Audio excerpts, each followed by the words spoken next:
बाबा नारायणदास राजकीय कला महाविद्यालय हिंदी साहित्य के प्रथम वर्ष के सभी छात्र और छात्राओं का आज की इस कक्षा में बहुत बहुत स्वागत और अभिनंदन है। प्रिय विद्यार्थियों, जैसा कि आपको पता है कि हम हिंदी साहित्य के भक्ति काल की चर्चा कर रहे हैं और भक्ति काल के अंतर्गत जो संत काव्य परंपरा है उसका हमने उसकी विशेषताओं का, उसकी प्रवृत्तियों का विवेचन हम पिछली कक्षा में कर चुके हैं। तो आज की इस कक्षा में हम थोड़ी सी और बात करेंगे उसी संत काव्य परंपरा की कि उस परंपरा का जो परवर्ती साहित्य है उस पर क्या प्रभाव रहा है, यानी आज तक भी क्या संत काव्य परंपरा चली आ रही है। तो हम बात करते हैं कि संत काव्य परंपरा जो कि कबीर से शुरू हुई थी वो परंपरा वर्तमान युग तक भी देखी जा सकती है। और आप देख सकते हैं कि महाराज सोमेश्वर हैं, चक्रधर हैं, नामदेव हैं, ज्ञानदेव हैं, मुक्ताबाई, ये जो महाराष्ट्रीय संत थे उनकी परंपरा भी आपको संत काव्य परंपरा के समकक्ष नजर आती है। और नामदेव की कविताएं तो हिंदी में भी आप देख सकते हैं। इसके अलावा रामानंद के जो शिष्य थे जिनमें कबीर, पीपा, रैदास, धन्ना, सेन आदि जो कवि थे, और बाद में वही परंपरा चल करके नानक, दादू दयाल, मलूकदास, सुंदरदास और रज्जब जो कवि हैं, रज्जब दास, जम्बूनाथ और चरणदास, सहजोबाई, दयाबाई इत्यादि संत कवियों की परंपरा में हम देख सकते हैं। और बल्कि ये तक कहा जा सकता है कि वर्तमान युग में, आधुनिक युग में जो एक संतत्व की प्रवृत्ति है, प्रवृत्ति के रूप में, यहाँ मैं साहित्य की बात नहीं कर रही हूँ या काव्य रचना की बात नहीं कर रही हूँ, लेकिन एक जो संतत्व की प्रवृत्ति की हम बात करते हैं तो वो प्रवृत्ति हमें कालांतर में गांधी जी में भी एक संत स्वरूप नजर आया, विनोबा भावे में भी नजर आया, और बल्कि अब तो बहुत बाद में जा कर के एक ऐसी प्रवृत्ति के रूप में हम हमारे राष्ट्रपिता जो रहे हैं, राष्ट्रपति जो रही हैं अब्दुल कलाम साहब, उनको भी याद कर सकते हैं इसी परंपरा में। बहरहाल ये तो संतों की एक परंपरा की बात हुई। अब हम बात करते हैं प्रेमाश्रयी सूफी काव्य परंपरा की। तो प्रेमाश्रयी जो सूफी काव्य है, आप सबको मैंने पहले भी इसके इतिहास की चर्चा के दौरान ये बताया था कि ये काव्य जो है वो मुगल आक्रमणकारियों के साथ में यहाँ पर जो उनकी परंपराएं हैं उसके साथ में सूफी संत भी आए थे उनके दर्शन को लेकर के।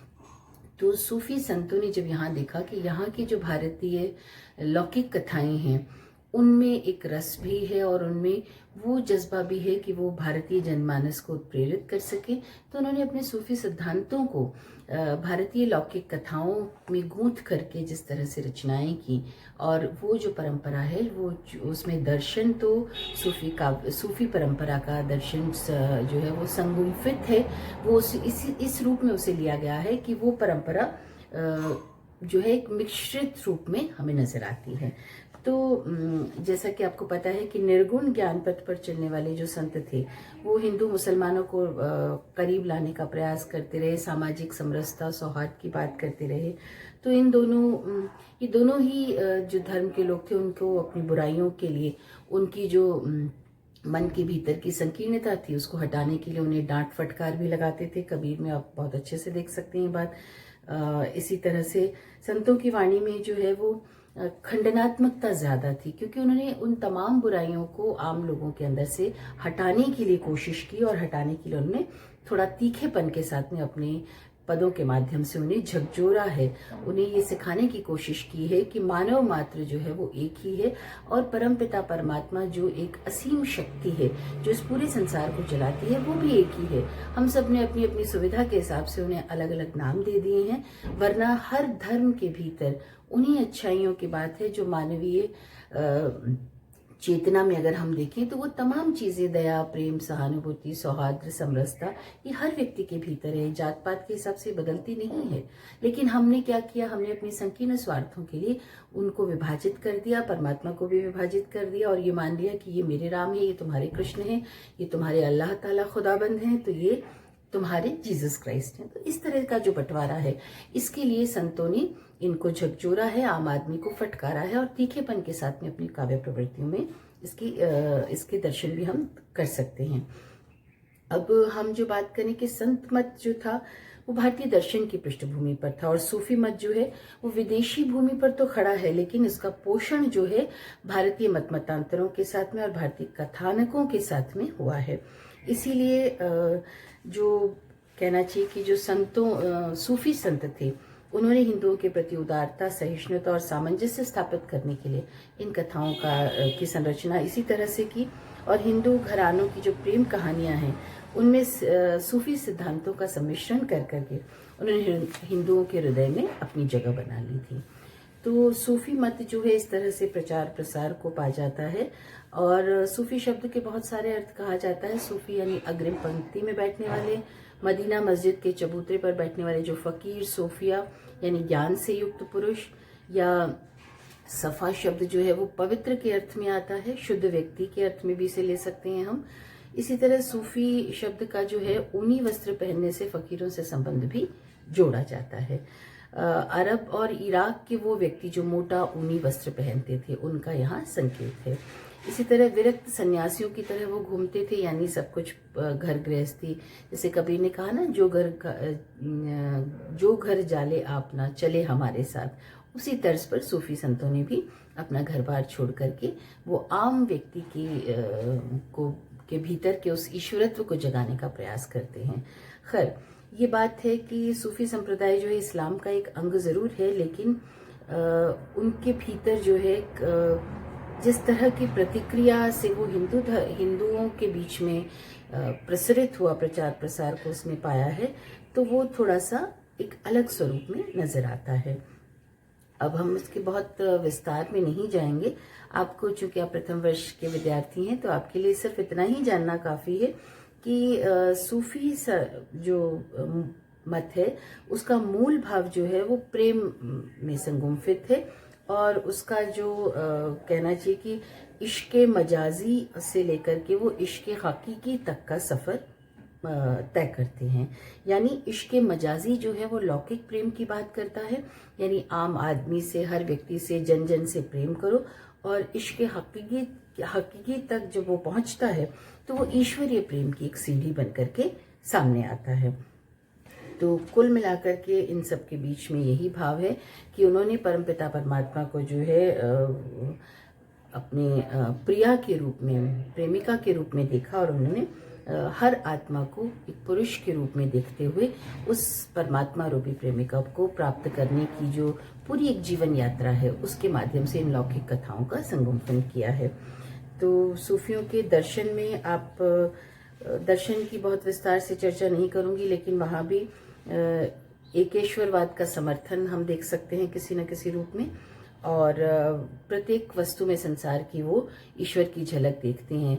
इसीलिए जायसी कहते हैं कि लाली मेरे लाल की जित देखूं तित लाल, यानी उस परमात्मा की जो खूबसूरती है, जो उनकी जो करुणाद्र मूर्ति, जो मतलब एक जो हमारे जहन में जो स्वरूप उभरता है, वो वैसा ही है जो हमें पूरे संसार में नजर आता है।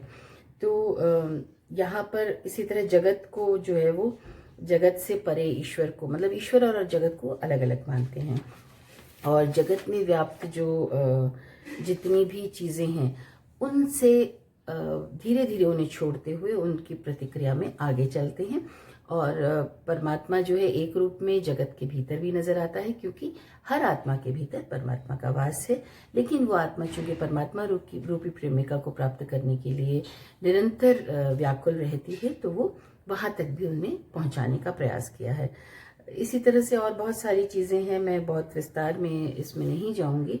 लेकिन यहाँ पर भी गुरु का मत जो है वो बहुत महत्वपूर्ण माना गया है, क्योंकि गुरु ही जो है वो साधक को शैतान के शिकंजे से मुक्त करा करके अपने गंतव्य तक, अपना जो लक्ष्य है कि परमात्मा रूपी प्रेमिका को प्राप्त करना है, तो वो मार्ग बताने वाला गुरु ही होता है।